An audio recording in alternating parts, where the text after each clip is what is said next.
Magandang araw po at mabuhay. Welcome to Aprons and Pat's Kitchen. Ang feature dish po natin ngayon ay isang simpleng stuffing para po sa ating turkey. Kung bago po kayo sa aming channel, please like and subscribe at paki-press po ng bell button sa baba para po kayo laging ma-notify kung sakali ba po may mga bago kaming videos. So, ang mga ingredients po sa ating stuffing ay, ang mahalaga po ang tinapay. So, may luma po tayong tinapay dito. 3 days na po ito. So, ito pong dalawang loaves ng tinapay, ito pong gagawin natin. Ang mahalaga po dito sa tinapay dahil nung binake natin, may ano na po sa loob, may rosemary, na integral part po ng ating ingredients sa ating stuffing. Dahil ang mga ingredients po sa ating stuffing, mamaya ipapakita ko pa po, ay ang celery, thyme, rosemary, parsley, yung mga herbs po natin. So, wala pong precise na sukat sa pagpipira-piraso po ng tinapay dahil pipiraso-pirasohin lang po natin at i-bake po natin ulit para maging crunchy or crispy at lalo na po ma-dehydrate. So, ganito lang po. Ang ating oven ay preheated na po for 250 Celsius. At i-bake po natin ito ng around 15 minutes to 20 minutes. So, mamaya po ulit pagkatapos ng 20 minutes.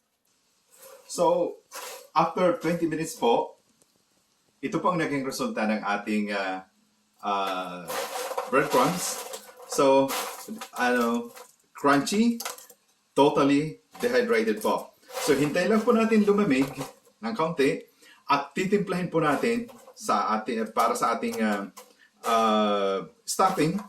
Titimplahin po natin at ibabalik po natin sa ating oven. So, for the meantime, nandun po ang ating nagka-caramelize na po ang ating cranberry. Tatalupan po natin ang ating mansanas. So, ngayon po ay maganda na po ang consistency. Ito po ang tama na consistency ng ating sauce. So, patayin po natin ang apoy at grate po natin ang ating ginger. Ito pang ginger. So, grate po natin.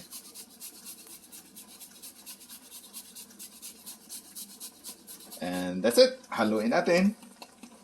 Palamigin ng kaunti at ihain.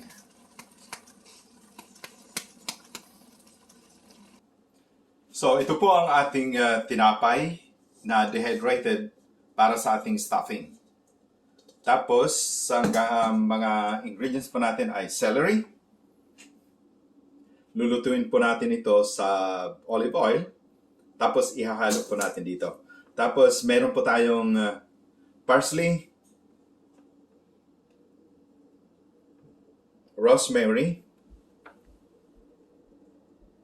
thyme, at sage. Ang lahat pong ito, ihahalo natin dito sa ating breadcrumbs with chicken stock and egg.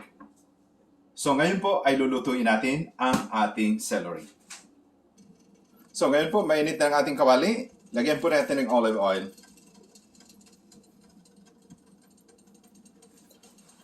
At lutuin po natin ang ating celery.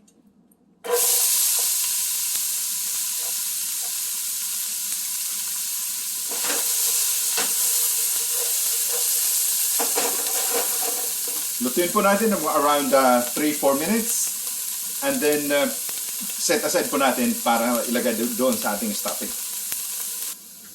So, ngayon po, kung makita ninyo, translucent na, hudyat po yan ay luto na. Patayin na po natin ang apoy at iset aside po natin. Hintayin natin lumamig ng kaunti para matimpla po doon sa ating stuffing. So, ngayon po ay tatapusin natin ang pagluluto ng ating stuffing. Pagbe-bake ng ating stuffing. So, ilagay na po natin ang rosemary, thyme, at sage.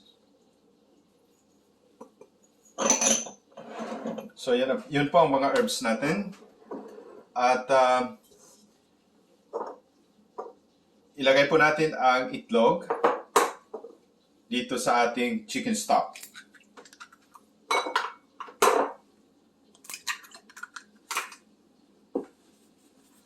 Huwag pong kalilimutan lagi na bago po gamitin ang itlog ay dapat po hinuhugasan para iwas sa salmonella.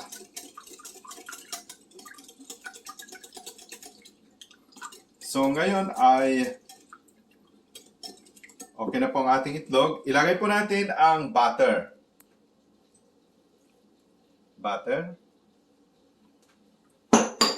Counting salt and pepper.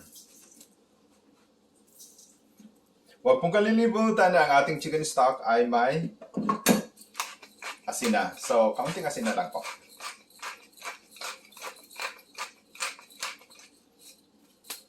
And then, ilagay na po natin ang chicken stock na may itlog.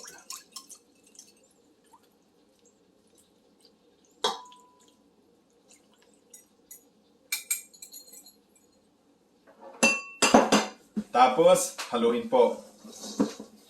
Haluin po ninyo ng kamay. Huwag po kayong mag-atubiling haluin ng kamay. Nakalimutan ko nga pala, may parsley pa. Sorry. Pero kahit man daw, huli, basta magaling ang parsley. May halo din. So, haluan lang po natin ito. At pagkatapos nating mahalo ng maigi, ilagay po natin dito sa ating pan para po ma-bake natin. So, i-bake po natin ito at the temperature of 250 Celsius for just around 10 minutes. 10 to 15 minutes po. Ngayon po ay ito na ang ating stuffing. I-bake na po natin for around 15 minutes. So, ito po ang naging resulta ng ating stuffing. So, ito po ay ipapares natin sa ating turkey. At kung makikita po ninyo, maganda po ang kanyang consistency. Moist po siya at crunchy sa labas.